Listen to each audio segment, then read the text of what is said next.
Ndewonu ndị be anyị ekene m unu. Igbo anyị abịa. Igbo class world. Igbo to the world. Promoting Igbo language and culture. Ndị be anyị na-ewetala unu ozi ọma. Kedu nke na-akpọtụkwana? Ọ bụkwa echi ka onye isi ụlọ akwụkwọ bi na Finland ebe a na-agụ nursing. Ọ ga-abịa live wee bịagwa unu okwu. Unu nwekwa ajụjụ unu jụọ ya. Ọ bụ na ihe unu ga-emenwe unu gaa n'iru unu denyebe akara unu ya na ihe eji mara unu. O nwee ekwentị a ga-atụpụta ọkọwachazie ihe unu etinyebezi akara unu njirimara unu kọwaba onwe unu ndị chọọ ijegwu nọọsịn na Finland. Ọ bụ obere ego ka ị ga-akwụ, a ga-akụzikwu ya n'oyibo.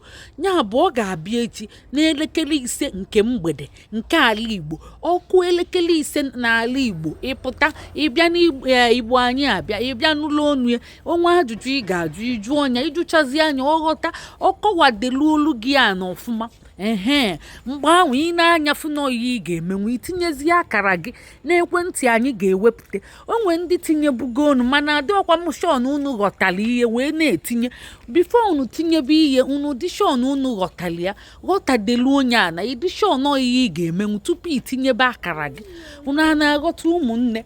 Ọ ga-akọwala unu o nwere nke ije gụọ akwụkwọ nọọsịn nwekwe nke ije mụọ asụsụ langweji. Onye mụta nke langweji o win scholarship ije ịgụ akwụkwọ n'efu n'obodo Finland ma ịpasita nke ahụ nne jikwa iche mana nke echi ọ bụ maka ndị chọọ ịgụ nọọsịn. Ọ kọwachakwa anya yanwa jikwe aka ọlụ ahụ nke iji mụọ asụsụ langweji n'obodo Finland. Ọ ga-abịakwa mbọsị ọzọ ọkọkwa nke ahụ. Ya bụ inwe ike ijide onwe gị tilili akọwachicha ihe niile ịmazialụ nke ị ga-eso.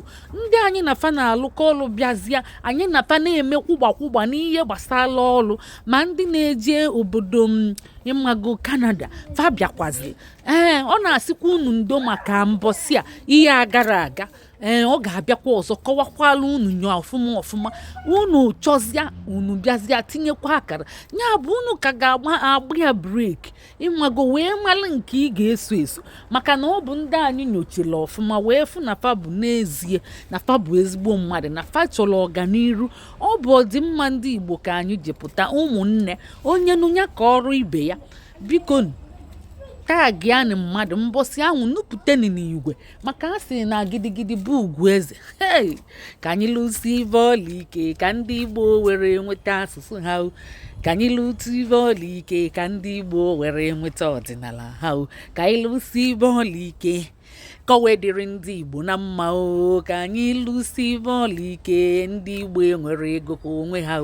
Ka anyị lụsi ibe ọla ike ndị Igbo enwere ego ka onwe ha.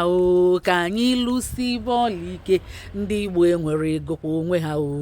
Anyị nwe mmeri, anyị nwe mmeri anyị nwe mmeri chi anyị emeriela. Anyị emeriela obi n'igwe meriela anyị emeriela ọdịnala emeriela.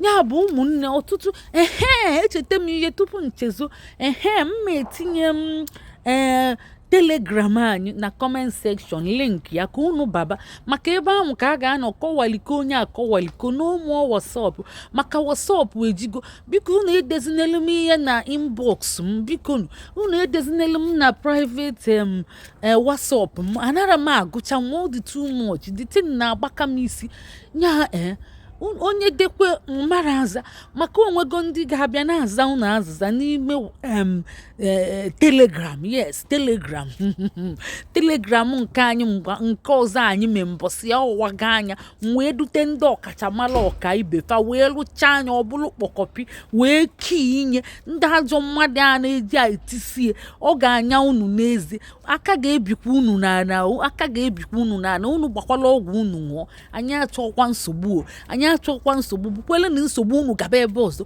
maka unu nyechọkwa nsogbu anyị nyekwa unu ọkụ mmụọ. Ya bụ unu rikwa aka nri na aka ekpe n'anya fie na aka nri na aka ekpe n'anya. Anyị ada amụlikwa anyị minikwele ihe anyị na-ekwu. Unu ejikwa na anyị gwu egwu unu eji na anyị touch wingom ndị be anyị ka emesịa ndeewo.